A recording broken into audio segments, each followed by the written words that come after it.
Well, over the past week or so, you might have seen a new hashtag popping up in your social media feeds. Go Indy 2015 has been making the online rounds in Labrador. It's a new push from The Independent, the online news and opinion site for Newfoundland and Labrador. Editors are trying to raise money to keep it going and maybe even expand. Justin Brake is the editor of The Independent, and we reached him by phone. Good morning, Justin. Good morning. So tell me about this fundraising campaign. Why did you start it? Well, the Go Indy 2015 fundraising campaign is basically our efforts to crowdfund for The Independent. We're not privately owned anymore. We're a non-profit media outlet, and as such, we're not receiving any money from big corporate advertisers or from the government. So we're trying to create a news outlet in the province that is owned by and controlled by the people of the province. So will it function like a cooperative that actually is owned by the people? Well, it's not a cooperative as such. It is, as a nonprofit, it does have a board of directors. We're going to sort of democratize the editorial process as we evolve. So we actually invite people to write us and call us and meet with us. Sometimes we have public meetings and tell us kind of what they want to see us cover. And what we hear from people quite often are, the suggested stories people want us to cover is stuff that they're not seeing in the mainstream press or not seeing enough, they feel. So, is this your only source of revenue, this fundraising campaign right now? At the moment it is. Yeah, we're going to see how well it goes. And we are also discussing other ways to possibly generate some revenue. But as an online-only publication, and because we're independent and publish content that would not fit the sort of description of what the mainstream press covers, it's very difficult for independent media in Canada and North America broadly to survive on advertising. So we're not expending all of the small amount of resources we have on trying to get advertising. We're reaching out to the people and saying, if you've been following what we're doing and you support what we're doing, you think independent journalism and independent media is important for Newfoundland and Labrador, then help us however you can, whether it's by donating $1 a month or $20 a month, whatever people can afford. We don't believe in charging for content. We think that the kind of information that we produce through our journalism is important for everybody to have access to, and if we're to maintain a healthy democratic society. So we don't believe in paywalls. We don't believe in charging. Would you open it to ads if a company approached you and said, "I'd like to advertise on the Independent's website"? Would that be something that you'd be open to? We have in the past, and we would be open to it, but we would be very selective in who would advertise. We would open our online pages, to companies that are more in the realm of ethical business practices.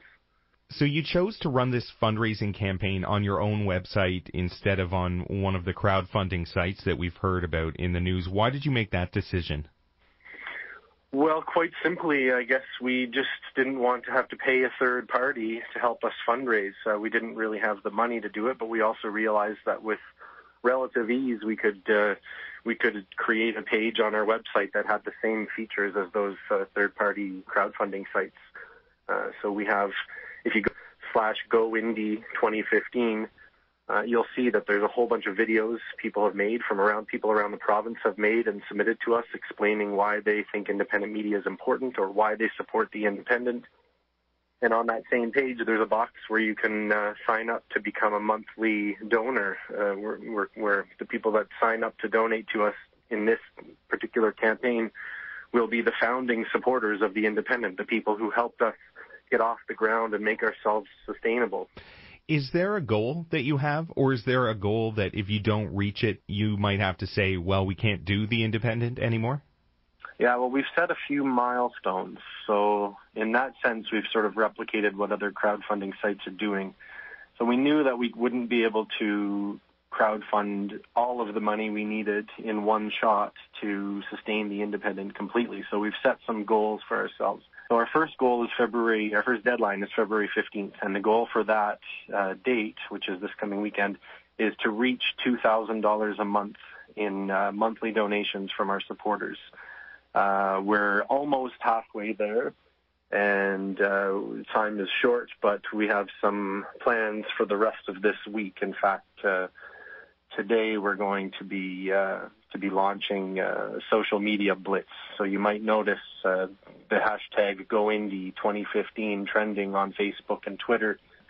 And if we don't reach that goal, we have to reevaluate where we are. We are going to keep the Independent going to some extent, but if we can get the support we need, we can actually sustain ourselves the way we are right now and continue to grow. You mentioned mainstream media, that the Independent is filling a gap that isn't filled by mainstream media, and I assume you're including CBC in that. I'd like to ask what you feel the Independent offers Labradorians that isn't being offered now. Well, we were the only media outlet in November 2013 to report that one of Labrador's main columnists, Michael Johansson, who was writing for the Labrador newspapers, was silenced by the editor at the Labrador newspapers. I don't know if people were wondering why his column stopped appearing in the Labradorian and the Aurora, but no other media outlet in the province covered that story.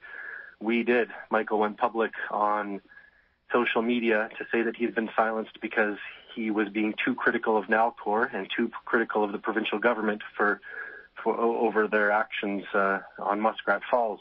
So when we broke that story, there were no other media outlets in the province that I know of anyways that reported that story.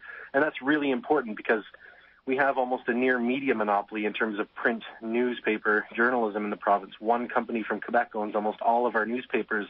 So if they decide to cut a columnist, you don't have other newspapers to report that has happened because they're all owned by the same company. So we broke that story, and I think that's a perfect example of why it's important for Newfoundland and the Labrador to have an independent media outlet that's there to cover those stories.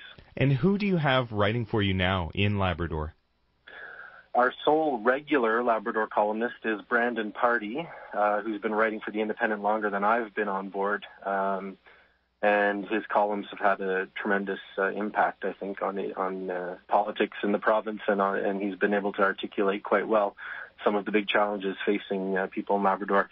And if we're successful in this crowdfunding campaign, we've actually got other Labrador columnists lined up waiting to start writing for us if we can fundraise enough money to pay them for their work. So we're hoping to have voices from all of the groups in Labrador. We want members of the Innu Nation writing for us. We want Inuit voices, Inuit Métis, Southern Labrador, writers from settler Labradorians.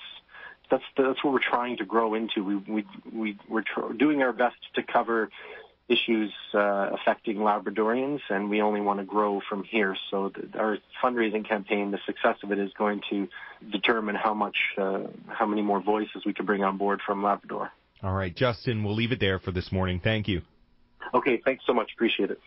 And that's Justin Brake. He's the editor of The Independent, and you can find that at their website, theindependent.ca.